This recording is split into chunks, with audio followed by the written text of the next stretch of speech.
నమస్కారం సిసి న్యూస్కు స్వాగతం. నా పేరు రహీం. ముందు హెడ్లైన్స్. అసెంబ్లీ ప్రశ్నోత్తరాల సమయంలో నిషేధిత జాబితా భూముల రైతుల బాధలను ప్రభుత్వ దృష్టికి తీసుకువెళ్లిన మాజీ మంత్రి ప్రత్తిపాటి గత ప్రభుత్వం రీసర్వే ప్రక్రియను అపహాస్యంగా మార్చి రైతులను తీవ్రంగా అన్యాయం చేసిందని వ్యాఖ్య. పురపాలక సంఘ పరిధిలోని అన్ని పన్నులను వెంటనే చెల్లించాలి వెల్లడించిన municipal commissioner P Sriharibabu.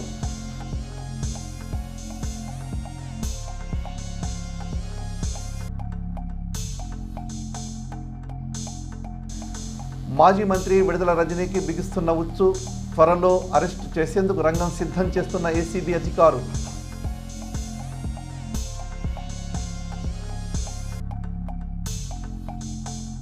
DRS degree కళాశాలలో ఈ నెల 6వ తేదీ క్యాంపస్ ఇంటర్వ్యూలు యువత సద్వినియోగం చేసుకోవాలని కోరిన ప్రిన్సిపల్ డాక్టర్ బైరా సుజాత.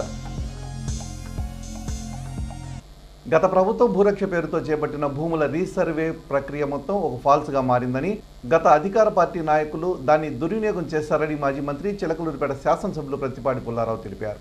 మంగళవారం శాసనసభలో ప్రశ్నోత్తరాల సమయంలో ఆయన మాట్లాడుతూ, సెంటు భూమి ఉన్న వారిని కూడా గత ప్రభుత్వం తన చేతగానితనంతో తీవ్ర గందరగోళానికి గురిచేసిందన్నారు. 6,688 గ్రామాల్లో రీసర్వే ప్రక్రియ చేపట్టిన గత ప్రభుత్వ నిర్వాకంతో రైతులు పెద్ద ఎత్తున ఆందోళనకు గురయ్యారన్నారు. రైతుల అభ్యంతరాలను పరిగణలోకి తీసుకోలేదని, సరిహద్దులకు సంబంధించిన భూ హక్కుదారుల నుంచి వచ్చిన ఫిర్యాదులను గత పాలకులు పరిగణలోకి తీసుకోలేదని ప్రత్తిపాటి చెప్పారు. ఒక భూమిని రీసర్వే చేసినప్పుడు హద్దుదారులకు నోటీసులు ఇస్తారని, కానీ గత ప్రభుత్వం అలాంటి నిబంధనలు పాటించలేదన్నారు.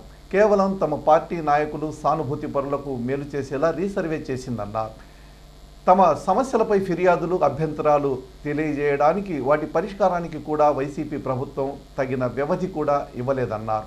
60 రోజుల సమయం ఇవ్వాల్సి ఉండగా 20 రోజులకే కుదించి రైతుల అభిప్రాయాలను పెడచెవిన పెట్టిందన్నారు. కూటమి ప్రభుత్వం వచ్చాక రెవెన్యూ సమస్యలపై గ్రామ సభలు నిర్వహించగా ప్రజల నుంచి 1,80,000కు పైగా ఫిర్యాదులు వచ్చాయన్నారు. వైసీపీ ప్రభుత్వం ఎన్ని తప్పులు చేసిందో, ఎంత అడ్డుగోలుగా రీసర్వే చేపట్టిందో చెప్పడానికి వచ్చిన అర్జీలే నిదర్శనమన్నారు. కూటమి ప్రభుత్వం పైలట్ ప్రాజెక్టుగా చేపట్టిన భూముల రీసర్వే ప్రక్రియ యుద్ధ ప్రాతిపదికన పారదర్శకంగా జరుగుతుందన్నారు. ఎలాంటి ఒత్తిళ్లు లేకుండా, రాజకీయ ప్రాబల్యానికి తావు లేకుండా రికార్డ్స్ ప్రకారం సర్వే చేపట్టాలని ప్రభుత్వాన్ని, రెవెన్యూ మంత్రిని కోరుతున్నామన్నారు.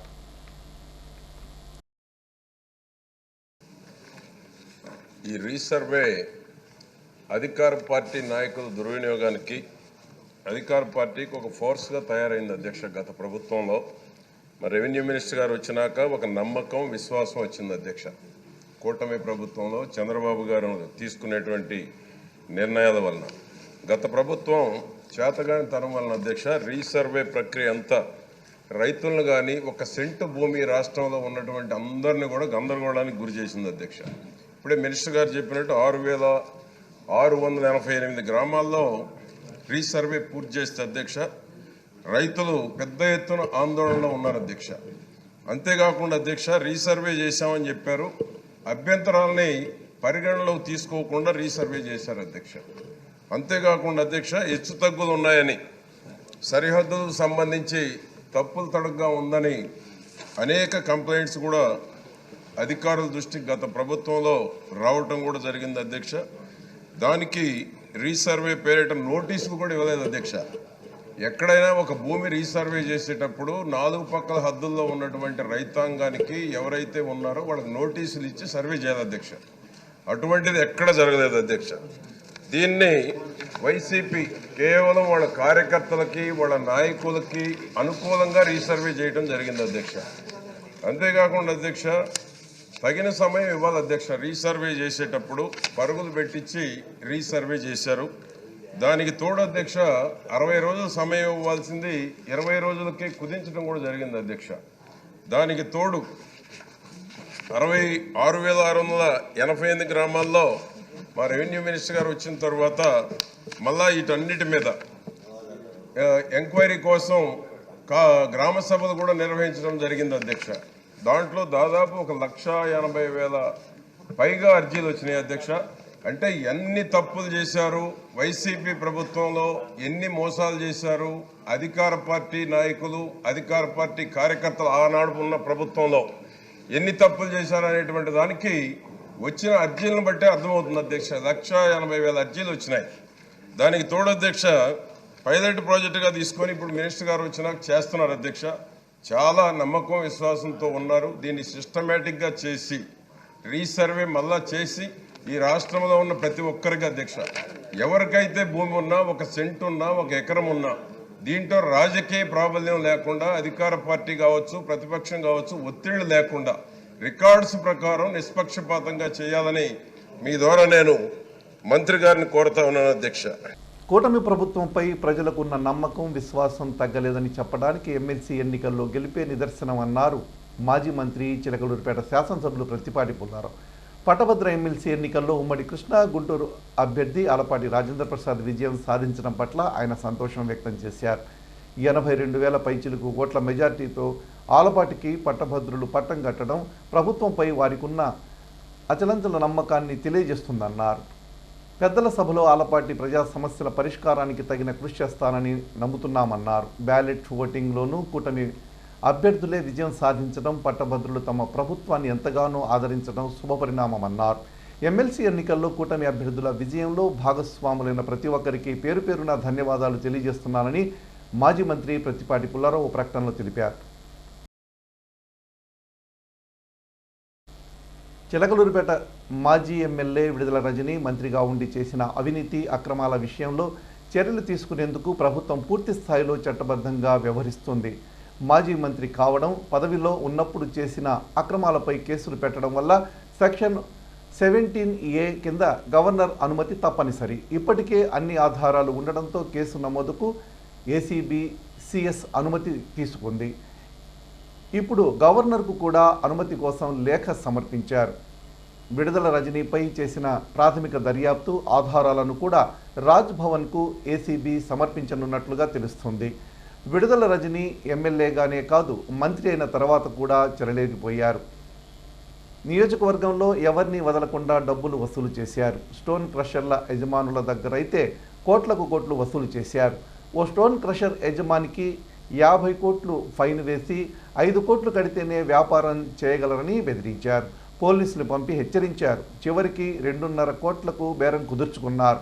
ఇలా వందలాది మంది దగ్గర వసూలు చేయడంతో వైసీపీ ఓడిపోవడంతో వారందరూ పోలీసులకు ఫిర్యాదు చేశారు. పలు అంశాలపై విజిలెన్స్, ఏసీబీ విచారణలు జరిపి డబ్బులు ఎవరు వసూలు చేశారు, ఎవరి ఖాతాలోకి వెళ్ళాయో కూడా తెలుసుకున్నారు. గవర్నర్ అనుమతి రాగానే విడుదల రజనీపై ఏసీబీ కేసు నమోదు చేసి అదుపులోకి తీసుకునే అవకాశాలు ఉన్నాయి. చిలకలూరిపేటలో ఆమె చేసిన అక్రమాల కారణంగా ఓడిపోవడం ఖాయమనుకున్న కారణంగా గుంటూరు నుంచి పోటీ చేయించింది వైసీపీ అధిష్టానం. అక్కడ ఆమె అత్యంత ఘోరంగా ఓడిపోయారు. మళ్లీ చిలకలూరిపేటకు వచ్చి టీడీపీ ఎమ్మెల్యేపై ఆరోపణలు చేశారు. ఈ క్రమంలో ఆమె చేసిన అక్రమాలపై కేసులు నమోదు కావడం ఖాయంగా కనిపిస్తుంది. చిలకలూరిపేట పురపాలక సంఘ పరిధిలోని ఆస్తి పన్ను, నీటి పన్నును వెంటనే చెల్లించి మున్సిపాలిటీ అభివృద్ధికి దోహదపడాలని మున్సిపల్ కమిషనర్ పి శ్రీహరిబాబు కోరారు. ఈ మేరకు ఆయన మీడియాతో మాట్లాడుతూ ఈ ఏడాది ఆస్తి పన్ను మినహాయింపు లేదని ప్రభుత్వం ఇప్పటికే స్పష్టం చేసిందని వెల్లడించారు. ఆస్తి పన్ను చెల్లించకపోతే వడ్డీలు పెరిగి ఇబ్బందులు పడే అవకాశం ఉందని, మార్చి 31వ తేదీలోగా ఆస్తి పన్ను, కుళాయిల పన్నులను వెంటనే చెల్లించాలని విజ్ఞప్తి చేశారు. పన్నులను ఆన్లైన్ ద్వారా కానీ, సచివాలయం ద్వారా కానీ, మున్సిపాలిటీలో ఏర్పాటు చేసిన కౌంటర్ ద్వారా కానీ లేదా వాట్సాప్ ద్వారా కూడా చెల్లించవచ్చునని, రసీదు పొందాలని ఆయన కోరారు. నమస్కారం. మనకు 2024-25 ఆర్థిక సంవత్సరానికి సంబంధించి ఇంటి పన్ను, అదేవిధంగా కుళాయి పన్ను కట్టడానికి ఆఖరి తేదీ మార్చి 31వ తారీఖు. అంటే కరెక్ట్గా ఇంకొక 28 రోజులు మాత్రమే ఉంది. సో ప్రజలందరూ కూడా దయచేసి అర్థం చేసుకొని మీరు ఉన్నటువంటి బకాయిల్ని వెంటనే చెల్లించాల్సిందిగా కోరుతున్నాను. అదేవిధంగా మీ బకాయిలన్నీ చెల్లించి పురపాలక సంఘం అభివృద్ధికి తోడ్పడాలి. మనకు చాలా తక్కువ రోజులు ఉంది, ట్యాక్స్ రావాల్సినవి చాలా ఎక్కువగా ఉంది. కాబట్టి అందరూ దయచేసి ప్రజలంతా అర్థం చేసుకుని పురపాలక సంఘానికి ఉన్నటువంటి అప్పులన్నీ కూడా వెంటనే చెల్లించాలి. వాట్సాప్ ద్వారా కూడా చెల్లించవచ్చు, అది కూడా ఉంది. మీరు దాంట్లోనే బిల్లు కూడా జనరేట్ అవుతుంది. మీరు మా సెక్రటరీలతో మాట్లాడితే ప్రజలు ఈజీగా వాళ్ళు ఎలా పే చేయాలనేది కూడా తెలియజేస్తారు. కాబట్టి అన్ని విధాలా మీరు అన్ని సౌకర్యాలు ఆన్లైన్లో కూడా పే చేసుకోవచ్చు. అన్ని సౌకర్యాలను ఉపయోగించుకొని వెంటనే పన్నులు చెల్లించాలి. అలా చెల్లించిన పక్షంలో వడ్డీ అనేది పెరిగిపోతుంది, మీరు నష్టపోతారు. ఈ సంవత్సరము ఇంటి పన్ను మీద ఎటువంటి పరిస్థితుల్లో కూడా వడ్డీ మాఫీ లేదు అనేసి ప్రభుత్వము తెలియజేసింది. కాబట్టి అందరూ కూడా దీన్ని గుర్తుపెట్టుకొని వడ్డీలు పడకుండా ఉండాలంటే మార్చి లోపల అందరూ కూడా ట్యాక్సులు, ఇంటి పన్ను మరియు కుళాయి పన్నులన్నీ కూడా చెల్లించాలి. అలా చెల్లించిన ఎడల ప్రతి నెల మీకు వడ్డీ అనేది యాడ్ అవుతూ వస్తుంది, తర్వాత ఎక్కువ అమౌంట్ కట్టాల్సి వస్తుంది. కాబట్టి దయచేసి అందరూ 31 లోపల పురపాలక సంఘానికి చెల్లించాల్సినటువంటి ఇంటి పన్ను, కుళాయి పన్నులన్నీ కూడా చెల్లించాలని కోరుతున్నాను. Thank you.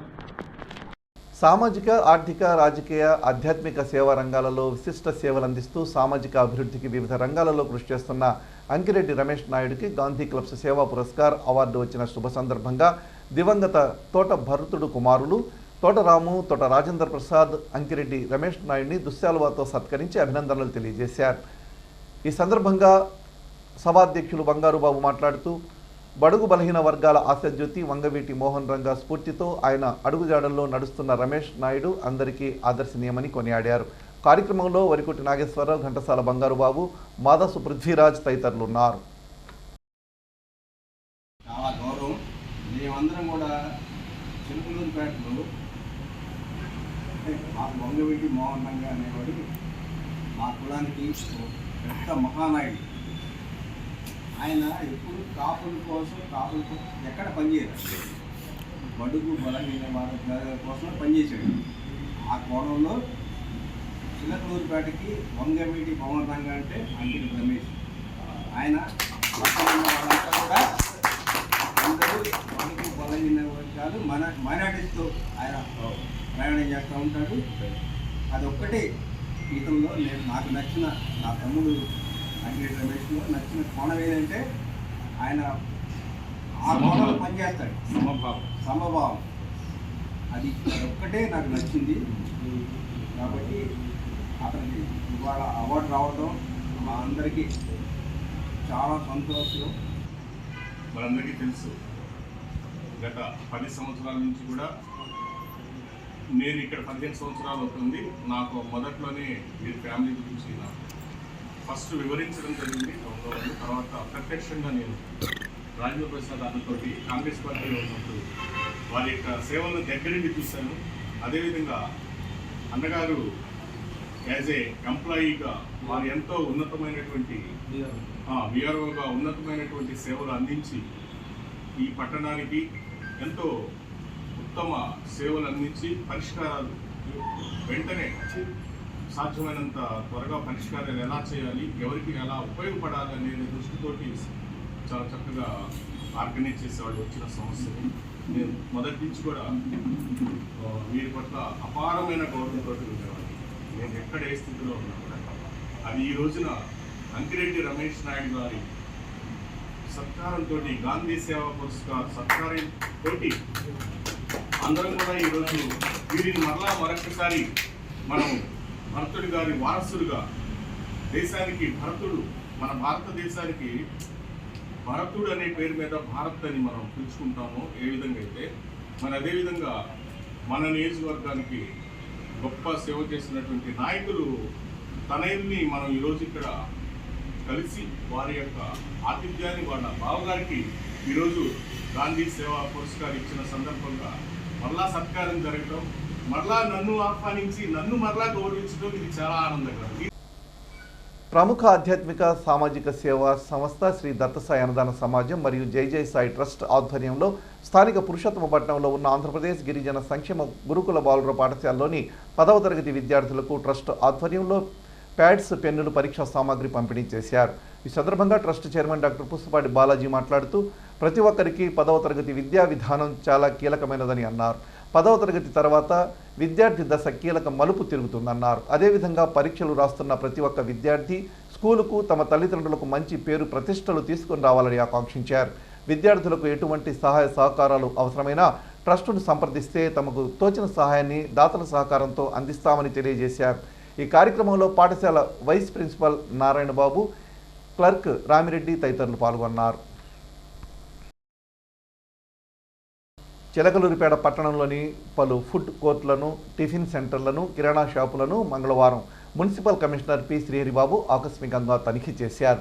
ఈ సందర్భంగా వ్యాపారులు వారు తయారు చేస్తున్న, అమ్ముతున్న ఆహారం వస్తువుల పట్ల తీసుకుంటున్న నాణ్యతా ప్రమాణాలను కమిషనర్ పరిశీలించారు. అదేవిధంగా కాలం చెల్లిన వాటిని ఏమైనా విక్రయిస్తున్నారా అని తనిఖీలు చేశారు. అనంతరం ఆయన మాట్లాడుతూ ప్రజలకు విక్రయించే ఆహారం వస్తువుల పట్ల వ్యాపారులు తగు జాగ్రత్తలు తీసుకోవాలని సూచించారు. కల్తీ నూనెలతో తయారు చేసిన ఆహారం, నాసిరకం ఉన్న వస్తువులు అమ్మినా చట్టపరంగా చర్యలు తీసుకుంటామని కమిషనర్ హెచ్చరించారు. అదేవిధంగా ఈ విధమైనటువంటి తనిఖీలు ఇకపై నిత్యం జరుగుతూనే ఉంటాయని వ్యాపారులు అప్రమత్తంగా ఉండాలని సూచించారు. ఈ కార్యక్రమంలో పలువురు మున్సిపల్ సిబ్బంది ఉన్నారు. స్థానిక డిఆర్ఎస్ డిగ్రీ కళాశాలలో ఈ నెల 6వ తేదీన గురువారం ఉద్యోగార్థులకు క్యాంపస్ ఇంటర్వ్యూ నిర్వహిస్తున్నట్టు కళాశాల ప్రిన్సిపల్ డాక్టర్ బైరా సుజాత తెలిపారు. ఈ ఇంటర్వ్యూలో పలు మల్టీనేషనల్ కంపెనీలు పాల్గొని తమకు కావలసిన అభ్యర్థులను ఎంపిక చేసుకుంటారన్నారు. కళాశాలలో చదివిన పూర్వ విద్యార్థులు మాత్రమే కాకుండా ఎవరైనా ఈ ఇంటర్వ్యూకు హాజరు కావచ్చునని ఆమె తెలిపారు. Degree, PG, engineering, polytechnic, diploma అర్హతలున్న ఎవరైనా హాజరు కావచ్చునన్నారు. ఉదయం 10 గంటలకు కళాశాల ప్రాంగణంలో ఇంటర్వ్యూ ఉంటుందన్నారు. ఈ అవకాశం నిరుద్యోగులు సద్వినియోగం చేసుకోవాలని డాక్టర్ సుజాత కోరారు. మార్చి 8 మహిళా దినోత్సవం సందర్భంగా ముందస్తు వేడుకల్లో భాగంగా మండల కేంద్రమైన నాదెళ్ల గ్రామంలో ఐసిడిఎస్ ప్రాజెక్టు సిడిపిఓ శాంతికుమారి ఆధ్వర్యంలో ర్యాలీ కార్యక్రమం నిర్వహించారు. ఈ కార్యక్రమంలో నాదెళ్ల మండల ఎంపీడీఓ స్వరూపారాణి పాల్గొన్నారు. సందర్భంగా ఎంపీడీఓ స్వరూపారాణి మాట్లాడుతూ మహిళలు విద్య, ఉద్యోగ, రాజకీయ రంగాల్లో రాణించినప్పుడే సమాజంలో అసమానతలు తొలగిపోతాయని ఆమె అన్నారు. అనంతరం సిడిపిఓ శాంతికుమారి కలిసి బాలికలకు పలు అంశాలపై అవగాహన కల్పించారు. ఈ కార్యక్రమంలో అంగన్వాడీ కార్యకర్తలు, ఆశా వర్కర్లు తదితరులు పాల్గొన్నారు. సిసి న్యూస్ ఇంతటితో సమాప్తం. తిరిగి మరో బులెటిన్లో మళ్ళీ కలుద్దాం. త్వరగా సెలవు. నమస్కారం.